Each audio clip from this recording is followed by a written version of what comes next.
to do so I don't wind up in jail again is I like to find out what the laws are. What are the drinking laws? What are the driving laws? What are the fighting laws? Whatever they are. And I went on to Alabama's state website, and they told me about some laws on here, that these are evidently Alabama laws, and you can tell me if these are true or not, because I'm fascinated. Here we go. Number 1. It is illegal for a driver to operate a motor vehicle while blindfolded.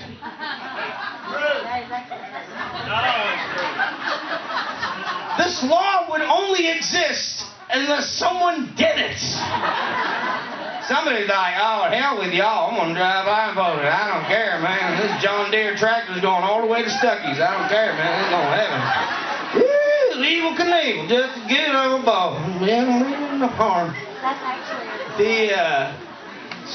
Some brave soul did that, and then they had to make the law. Like, you can't have wiggles, you know. That's the other thing I love about Alabama. Everybody that I've met here in Alabama has really colorful nicknames like Wiggles and Flip Flop and Country and Herm and you know, Joe Jack Jimmy and I want to walk away from here with a nickname. I want to like Eastwood, you know, something like that. That'd be all right. I could dig that.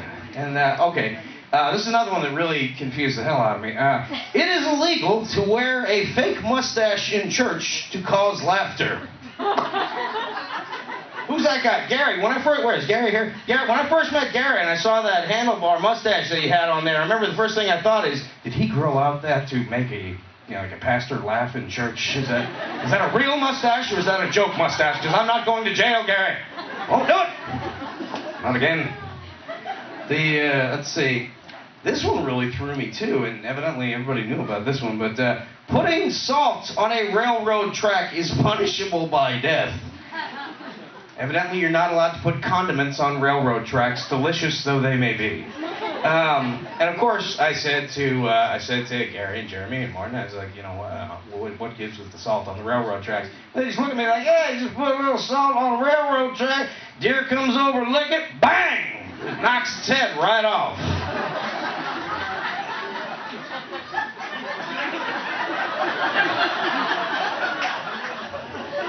Bambi? So, of course, at one point, we go over to Gary's place, and we take a look in the refrigerator, and he's like, hey, why don't you fetch us some beer out of the refrigerator? Oh, sure thing, pal. I open up the refrigerator, and inside there is a deer's head. Evidently, someone had salted a railroad track or something. And of course, the first thing I did was look at the deer, and then I looked at Martin, and I looked at the deer, and I looked at Gary, and I said, did he owe someone money? Why is there a deer here? And then, oh, that's to keep it fresh. Fresh for what?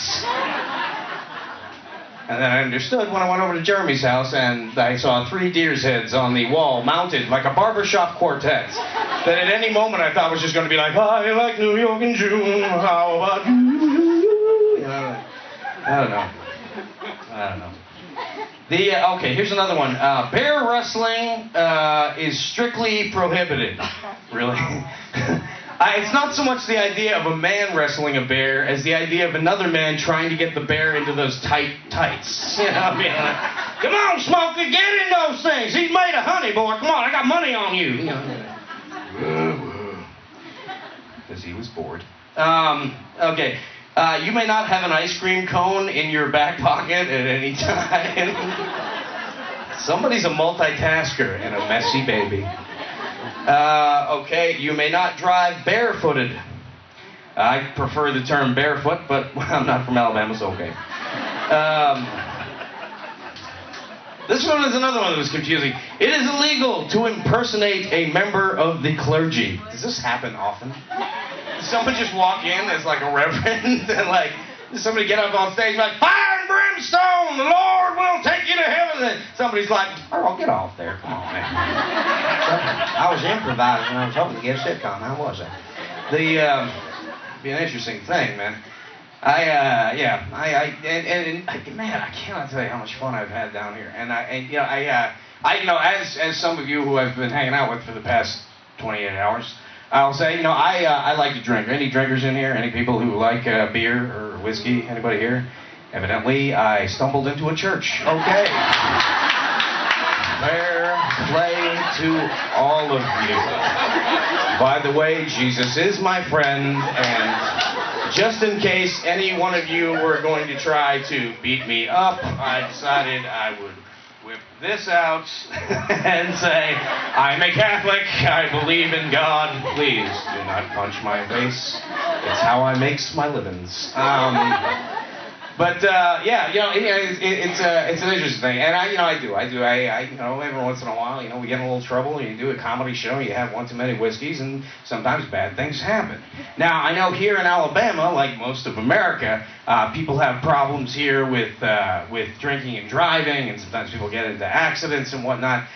In New York, we don't have that because no one has cars in New York City. But we have a whole different problem there. Because you get drunk and you take the subway home, and sometimes you fall asleep and you wake up in Canada or Mexico or the year 2047. I don't know, but it happened to me one night. I was doing a St. Patrick's show in New York City, and I had a wee bit too much whiskey. And I fell asleep on the train, and somewhere around 297,000th Street, I woke up, and I woke up to see this little Puerto Rican kid running a knife along my jeans, trying to cut my wallet out of my pants like it was an operation game from the 70s. You know? It's like, where is that Milton Bradley game? You know, it's like, see the gringo, I'll take your knife. You can steal his wallet, improve your life, I win. And that's the A Train, a Milton Bradley game. Drunken white boy sold separately. It happens. But, you know, like I said before, I'm Irish, so when I woke up and I found this kid running a knife and cutting my wallet out of my jeans, you know, of course, my immediate reaction was, "Ugh!" And I punched the kid in the face. That would be such a cool story if I was tough. But it was like one of those, like, hey, you know. My hand passed out, and the kid stands up, and now he's got, true story, he's got my wallet in one hand and a knife in the other, and he's coming towards me. Now, normally I would have been a goner in New York City, but like I said, being an Irishman, is any Irish people in here? Any people of Irish descent? Okay, you know, the Irish, we get beer muscles when we get drunk. So as he's coming towards me, I'm like, in the name of me father, and me father's father before him, you shan't be taking me wallet today, boy. And then I river danced up and down the entire subway car.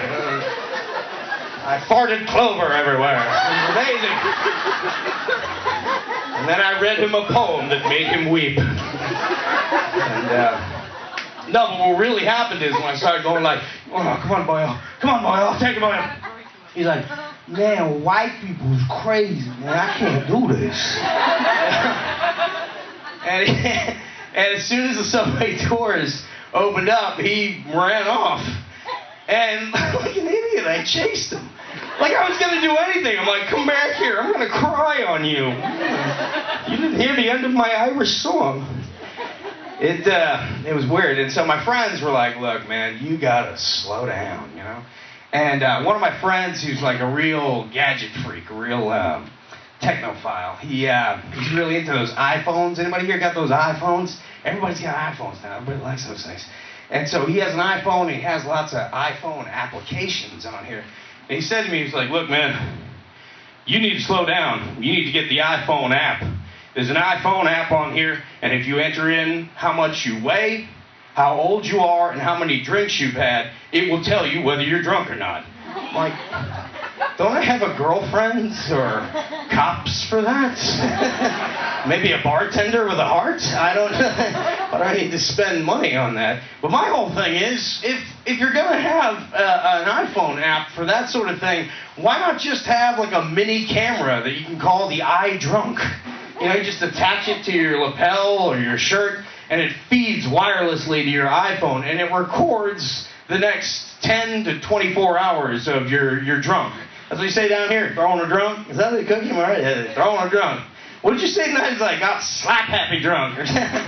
Love that. But I just love the idea that when you wake up the next day naked in Central Park, or you wake up the next day in jail, or however it happens, you have to be like, oh, how did this happen? Oh, I can activate the eye drug.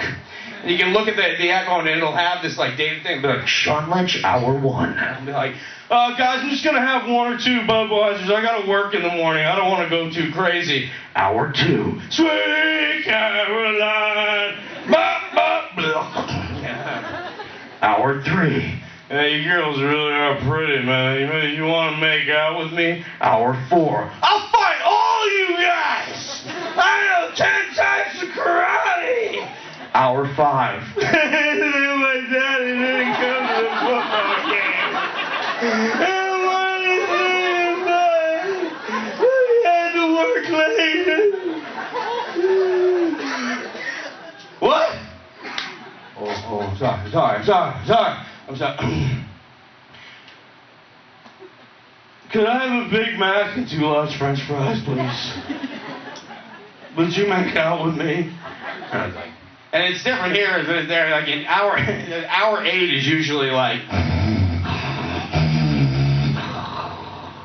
bing bong. Next stop, 15,277th Street. Bing bong. And some Puerto Rican kid's like, oh look, a gringo. But here it's slightly different. Here it's like, all right, I'll see you later.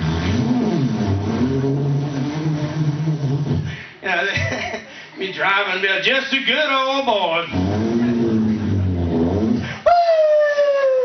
Oh, shit. Well,